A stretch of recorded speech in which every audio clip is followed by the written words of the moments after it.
Hello, everybody. Welcome back to Toyota Stadium here in Frisco, Texas. The FCS National Championship Game is tomorrow, and you can watch that game from Frisco, Texas at 11 a.m. on ABC. Myself and Joe Thompson, we are here now to break down the upcoming game here tomorrow.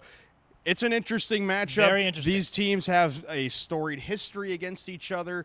One team's undefeated. The other is only undefeated if not for a loss to West Virginia in week 1. We got a lot to talk about, a lot of storylines to talk about. Let's at least jump right into these defenses. That's what these teams have been at least notable for of late, especially James Madison. They have one of the top scoring differentials in the country, and they also have one of the top run defenses in the country. Let's at least try to take a look at, some of these things that stick out defensively. What does, other than the run defense maybe, or is it the run defense that especially sticks out to you at JMU?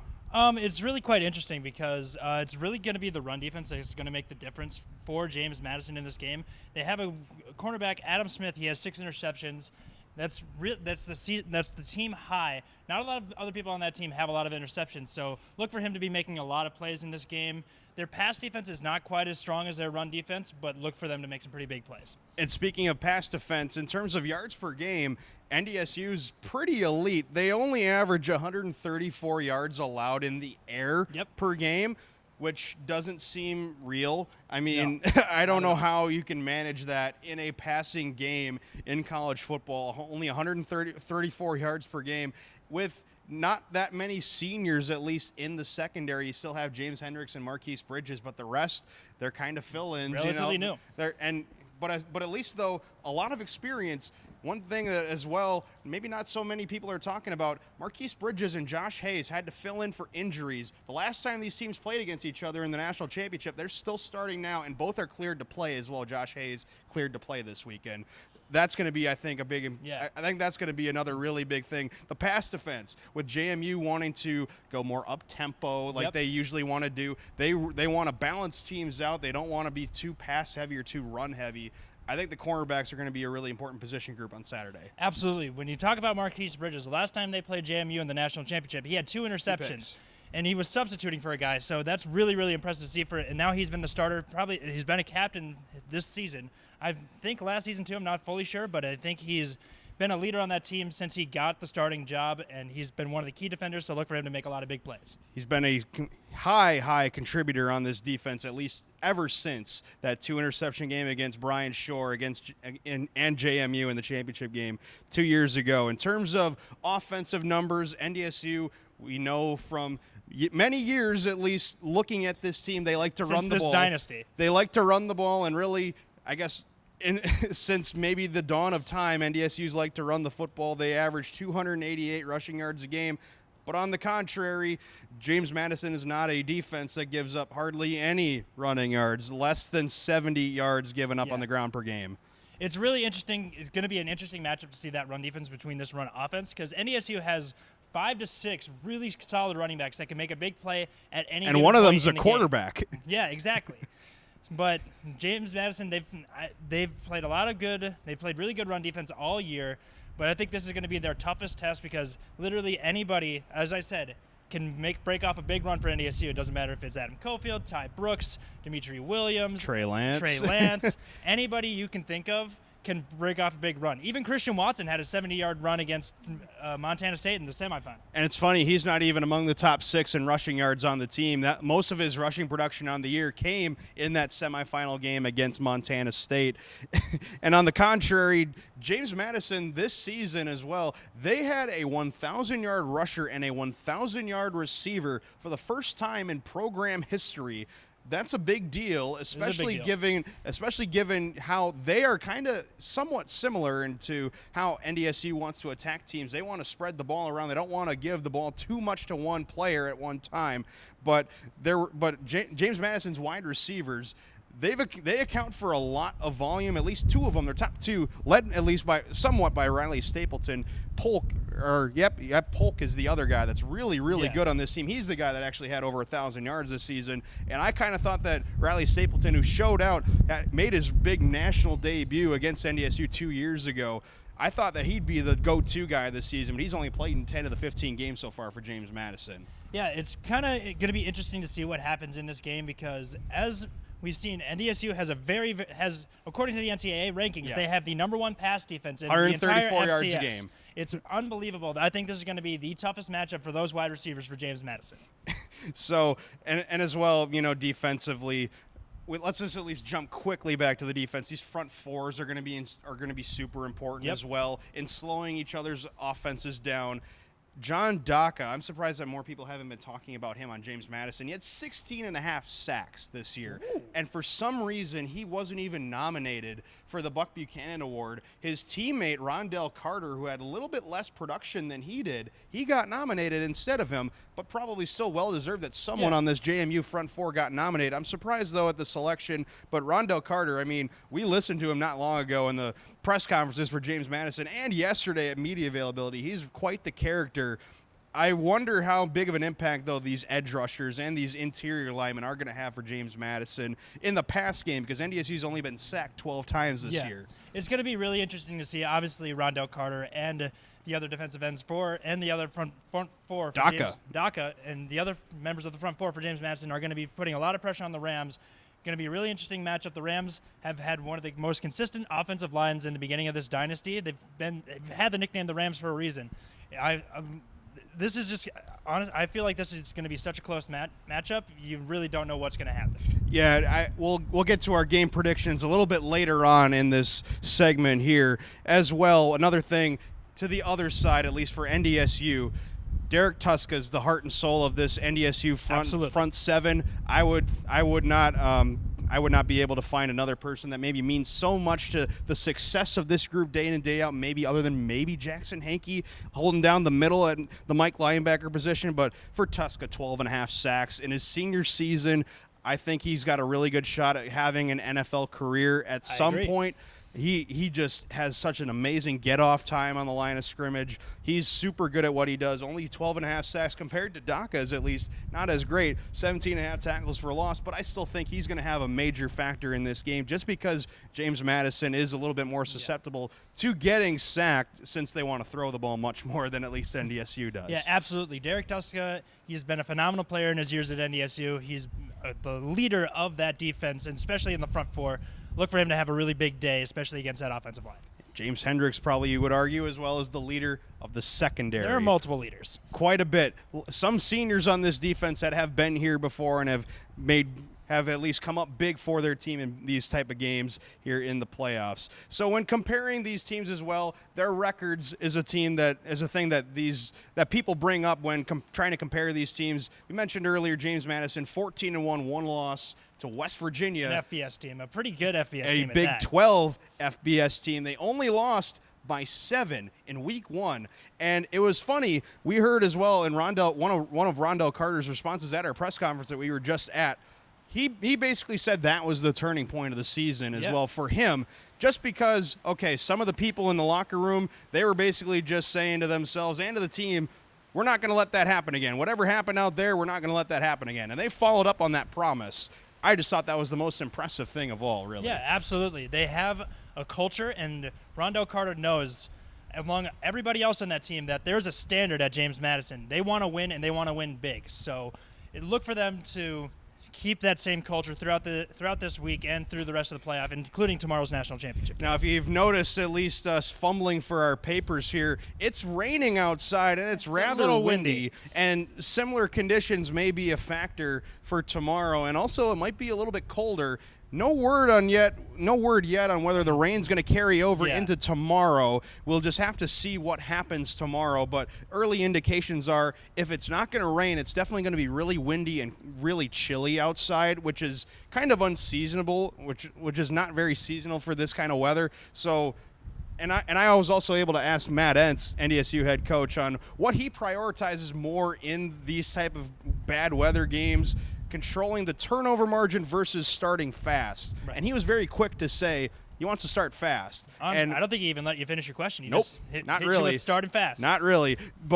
And I think the numbers as well back that up. NDSU is just really good when they start fast. They've outscored opponents in the first quarter 154-24. It will be paramount not only for NDSU to start fast, but to not let James Madison start fast, since by a slight margin, James Madison does have more first quarter points than NDSU this season, but they have allowed a lot more than NDSU by looks like 38 points allowed in the first quarter. Starting fast for both of these teams will be paramount, I think, in this game. Yeah, absolutely. When you talk about the weather, you feel like you kind of need to bring up the fact that NDSU does play in a dome, so more often than not, the weather doesn't really affect them, but they do when they go on the road. More often than not, they are playing in outdoor conditions, so they used to it, and they practice in that cold weather up in Fargo. So ultimately, it can affect them, but I ultimately think they can be used to it at the same time because they've dominated teams in bad weather at the same time.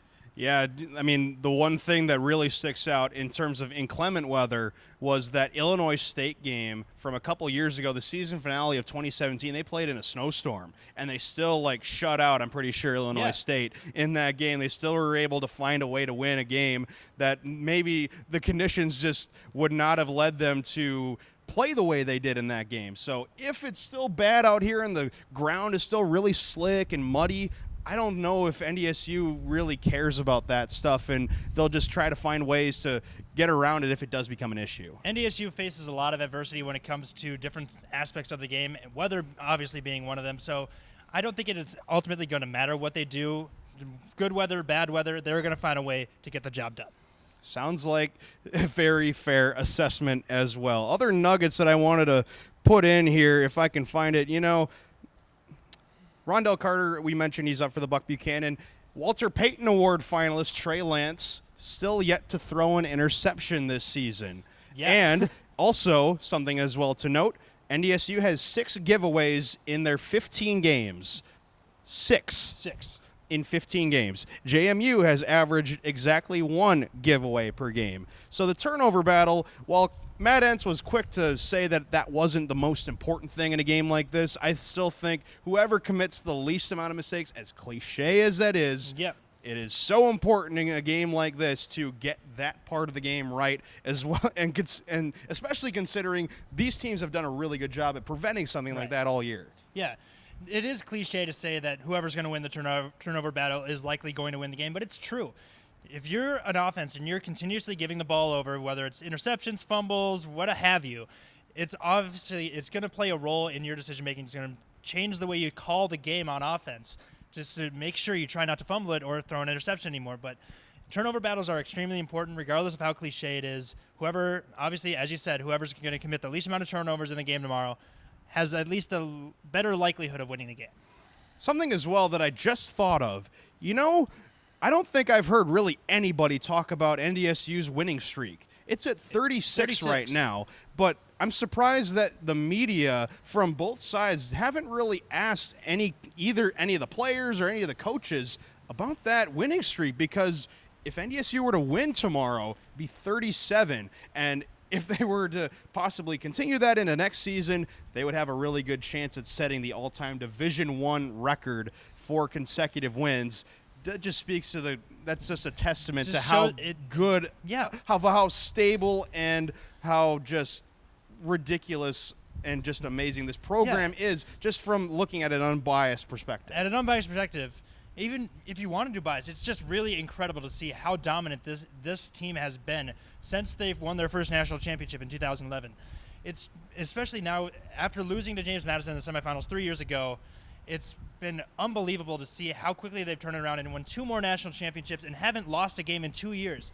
I think in regards to the media not asking about it, I think you'd get I think maybe the media kind of know about it, right? They kind of know about it, and if you're going to ask the players and the coaches, we're just going to take it one game at a time. They're not going to really look for, you're not going to really get a good answer out of that question. It's like, you won 36 straight. How do you feel about that? It feels good, but, we're just going to take it one game at a time. It's every other game. Every game's the most important. So it's not really it's not the greatest question in the world to ask, but it's still impressive nonetheless for what this team has accomplished in the last 2 years. I feel exposed. I think we've gotten that answer quite a bit the last couple days. Absolutely. And I think I've been the culprit of some of those questions. Oopsies. Everybody has that sometimes. It's all good. Anyway, let's go over to special teams now. That's an aspect of the game that's really not talked about all that much. But something of note here, James Madison, for those that recall from the National Championship Game 2 years ago, they were trying to come back on NDSU, and then they were faced with a 4th down on the other side of the 50, and they pulled out a fake punt. Guess what? That punter is still at James Madison. He's a junior this year. Wow. So he's a freshman punter? Yes, he was. Wow. And he's still – That was kind of an obvious question, but whatever. Move on. He is still kicking for James Madison, and they've done less fakes than they used to with Mike Houston at head coach. Now with Kirk Cignetti, they've just kind of been more straight up. Kurt Cignetti, they've been more straight up. But I don't know. I mean, there's at least precedence with this. I do not, see – I don't foresee them not maybe putting that in their game plan. Yeah, I agree. They would have to pull it out at the right time. There's a time and a place for everything. James Madison saved that fake punt 2 years ago for the 4th quarter. I would think since O'Kelly, their punter, he's used to doing something like that. I would almost think that it'd be a good idea for them to maybe bust it out if possible. But again, you got to have it. There's the right time and place for it. I think when you look at a game as huge as a national championship game, you're going to want to pull out stuff that you've never really done before to throw the defense and the special teams off their game. So I think pulling out a fake punt, maybe even a fake field goal, would be something to maybe look out for. Obviously, as you said, it's got to be the right time and place. But as we saw last year, Eastern Washington, they pulled out a fake field goal to get a touchdown at the end of the first half. So is it likely to happen? Maybe. It's just got to see what happens. Yeah, last year that Eastern Washington fake field goal, the little flip pass forward, they would have been down 17-6 at the break if they'd just taken their 3. But the little shovel pass, the Eastern Washington player gets into the end zone. All of a sudden, it's a brand new ball game pretty much for the second half, and it stayed close for most of that game. These little plays have a massive influence on the game. I would not be surprised if something like that were to happen. From JMU and from NDSU, I could see them both pulling out a little bit of trickery every now and again. It's really rare, though, to see NDSU do something off sleight of hand. True, but I wouldn't count it out. You just never know. Exactly. I mean, that's kind of maybe what teams want to think. But NDSU, with the sleight of hand, at least we've seen a lot more of that this season on 2-point plays. They've run a lot more. They are willing to make teams defend them for 60 minutes all across the field. They are about as aggressive this season as I think anyone's really ever seen from this program. I don't know if, maybe if they score on their first possession of the game. We've seen it time and time again. Yeah. Don't rule out a 2-point conversion just because that extra point that they would have not had if they just kicked the extra point, that could play a big role later in the game. And it feels like it's going to be a really close game. Yeah, 100%. When you look across the board, you think close game all the way. But when it's been really interesting to me to see NDSU pulling out more 2-point conversions. They never used to do that under the Chris Kleiman area since we've been here, and that's something they've been doing more and more and more of as the season has gone on. So I look to see them pull it out a couple of times if they get into the end zone a couple times. I just really like the philosophy for Matt Ensign. I like the way that he's described that in the past. Right. Just making teams defend you for 60 minutes and at whatever cost. I like that philosophy just because it keeps the defense on their toes. And on those 2-point plays, I think NDSU is very lucky to have a former quarterback running those type of plays in James Hendricks. Absolutely. I like that a lot, that they are at least willing and open about being at least like they are on those opportunities after touchdowns. Let's get to some predictions for this game. As I just mentioned, it just feels like it's going to be really close. The odds makers as well think it's going to be close, but NDSU's an underdog in this game in some people's minds. But it's a slight underdog. It's not like anything really all that noteworthy, but just the fact that some people are undervaluing maybe NDSU in this game. They are still 36-game winners in this. Haven't lost a game in 2 years. They still have won 36 games in a row. It's been a really long time, I think, since they were an underdog to an FCS team. It feels like forever ago. Yeah, absolutely. But I think when you look at it, if they were going to be underdogs to any team in the FCS, it would probably be James Madison. Even though it's very small, like we said, I guess it makes sense because James Madison has been the team that has been waiting for NDSU. South Dakota State is really the only team that could otherwise compete with NDSU when but healthy. When healthy. I was just about to say that, but they've been hampered with injuries the latter part of the season, especially losing Jabari Gibbs in the NDSU game where College Game Day was in Brookings. But it's just been that's what it's been for NDSU. Not a lot of teams are considered favorites over them, except for James Madison, because it kind of makes sense. There are a lot of statistical advantages for James Madison, but let's get down to brass tacks. If you had to predict the final score, because I think it feels obligatory to pick the final score, I had the correct final score in last year's championship game. I in no way intend to try to get it right this year. If you were to predict the final score of this game, what would you think and why? This game, to me, screams low scoring because the defenses are the top 2 in the NCAA rankings. I'm going to go 21-14 NDSU. Okay. And why?